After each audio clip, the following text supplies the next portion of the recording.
I'm just going to be answering a common question that I get, and that question is if you can make bikinis, or specifically seamless reversible bikinis, without a serger. And the answer to that is yes, and today I'm going to be showing you the method that I would use if I didn't have a serger. I definitely think that the serger is much more efficient and faster, but I think this is a great option for someone that doesn't have a serger or doesn't want to commit to one right now. In order to do this method, you will need a sewing machine that has stretch stitches available.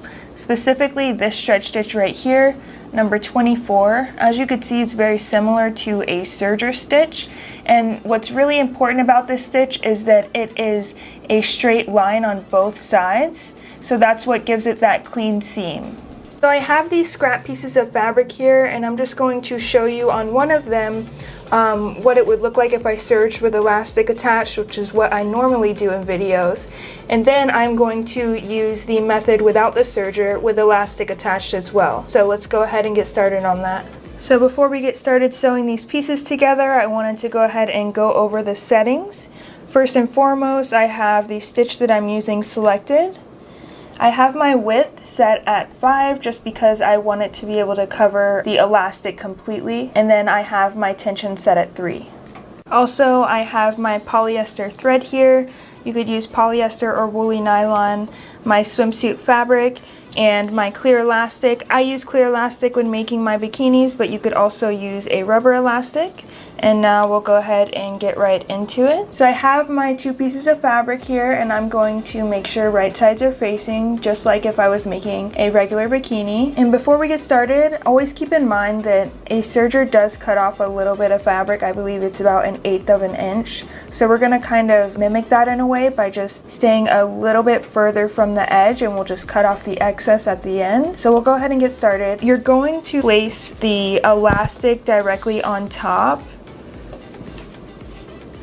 and then you're going to stitch on top of it. So just like this, and you're going to put it in the sewing machine and just stitch all the way down.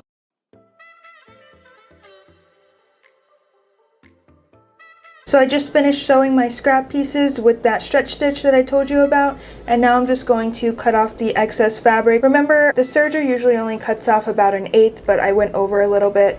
Just wanted to mention that. And I did go ahead and serge the other one with the elastic attached. I didn't show you guys that process because I'm always using that process in my videos, and I really wanted to focus on the alternative today. But I just wanted to compare the two. Let's go ahead and open it up. So this is the serger with the elastic attached. This is what the other method looks like. As you can see, there's not really a huge difference. I think that they both look really nice, and they both stretch. One thing I noticed is that this does get a little bit bunched, but I don't think that that's going to make a huge difference. Just wanted to point it out.